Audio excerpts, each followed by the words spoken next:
चेहरा बदल जाता है। पर देश चलाने के लिए कुछ भी नहीं। जो शिक्षा और स्वास्थ्य और रोजगार को समझे। डिग्री है लेकिन नौकरी नहीं, सही रास्ता है धर्म का। धर्म खतरे में है। कभी आपने सोचा हमारे देश में नेता बहुत है लेकिन समाधान बहुत कम। हर 5 साल बाद चेहरा बदल जाता है पर जनता के हालात वहीं के वहीं रहते हैं। नेता मंच पर चिल्लाते हैं कि मैं जनता का सेवक हूँ, लेकिन होता उसका उल्टा है। असल में जनता ही हमेशा नेता की सेवा करती रहती है। आज मैं इन 6 टॉपिक पर बात करने जा रहा हूँ जो कि हर भारतीय के दिल में है लेकिन नेता की जुबान पर नहीं। फर्स्ट, क्या भारत को पढ़े लिखे नेता चाहिए? सोचिए, डॉक्टर की पढ़ाई करने के लिए 5 से 7 साल लग जाते हैं और इंजीनियर बनने के लिए 4 साल की डिग्री होनी चाहिए और जज बनने के लिए लॉ की पढ़ाई होनी चाहिए। पर देश चलाने के लिए कुछ भी नहीं। क्या यही लोकतंत्र है? जनता पढ़ी लिखी होकर भी अपना भविष्य किसी अनपढ़ नेता के हाथ में थमा देती है। भारत के संसद में ऐसे भी नेता है जिन्हें संविधान के बारे में बिल्कुल नहीं पता और कानून बना रहे हैं। पढ़ा लिखा नेता मतलब डिग्री वाला नहीं बल्कि समझ वाला नेता, जो शिक्षा और स्वास्थ्य और रोजगार को समझे। नेता का ज्ञान ही देश की दिशा तय करता है। अगर वो दिशा ही गलत है तो पूरा देश गलत रास्ते पर चला जाता है। टॉपिक नंबर 2, रोजगार बनाम धर्म की नीति। आज नौजवान के पास डिग्री है लेकिन नौकरी नहीं और नेता के पास भाषण है लेकिन जवाब नहीं।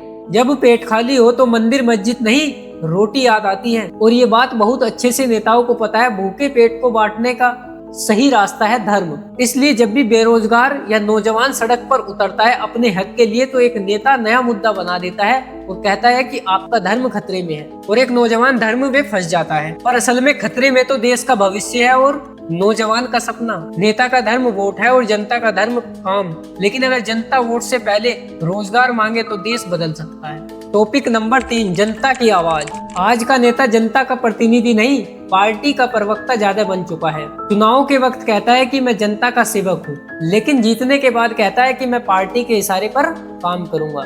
जब नेता संसद में बोलता है तो अपने क्षेत्र के लोगों की नहीं बोलता, वो सिर्फ पार्टी की सोच बोलता है। अगर जनता की आवाज संसद में भी दब जाएगी तो सिर्फ लोकतंत्र एक तमाशा बन जाएगा। कहते हैं चुनाव नेता नहीं पैसा लड़ता है। वोट की कीमत 5 साल बाद याद आती है और उसी समय नेता की जेब खुलती है। नेताओं की रैली में नोट उड़ते हैं और भाषणों में झूठ छिपा रहता है और सच कहीं पीछे छिपा रहता है। पप्पू जी, यहाँ लोगों का घर भैया रखिए, कोई बात नहीं है, ये तो प्यार है। बात हम कुछ भी करेंगे, हम कुछ भी करेंगे। मेरी जिंदगी पर, मेरे संपत्ति पर, मेरे जिंदगी पर, मेरी संपत्ति पर सिर्फ गरीब और पीड़ित परिवार का है। राजनीति अब जनता की सेवक नहीं, एक इन्वेस्टमेंट बन चुकी है। जो जितना पैसा लगाएगा वो उतना ही कमाएगा।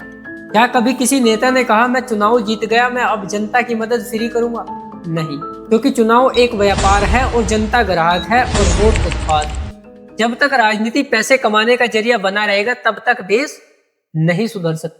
टॉपिक नंबर 5, छात्र राजनीति और असली मुद्दे। कभी देश की राजनीति की ताकत हुआ करती थी युवा सोच, लेकिन अब सोशल मीडिया के मीम्स में दब गई। छात्र राजनीति वो थी जहां नेता बनने से पहले सोच बनती थी, लेकिन अब वो भी पार्टियों का गढ़ बन गई। अगर छात्र राजनीति सुधर जाए तो देश की राजनीति भी सुधर जाएगी और देश भी सुधर जाएगा। आज के छात्र को ना तो पढ़ाई की फिक्र है और ना ही राजनीति की समझ, बस वो इंस्टाग्राम का नेता बन गया है। लेकिन अगर युवा सोच जाग जाए तो कोई भी ताकत उसको नहीं रोक सकती। टॉपिक नंबर 6, कौन किसके लिए है। नेता कहता है मैं जनता के लिए हूँ और जनता कहती है हम नेता के लिए हैं। पर सच क्या है? सच ये है कि दोनों एक दूसरे को इस्तेमाल कर रहे हैं। नेता वोट के लिए जनता को याद करता है और जनता उम्मीद के लिए नेता को याद करती है। लेकिन जब जनता नेता से सवाल पूछती है तो एक नेता कहता है कि ये विपक्ष की साजिश है। यदि अगर जनता सवाल पूछना बंद कर दे तो लोकतंत्र मरने लगता है। तो जरूरी है कि अपने नेता से 5 साल बाद जवाब मांगे कि आपने क्या क्या किया है। देश तभी बदलेगा जब देश के युवा सोचना शुरू करेंगे।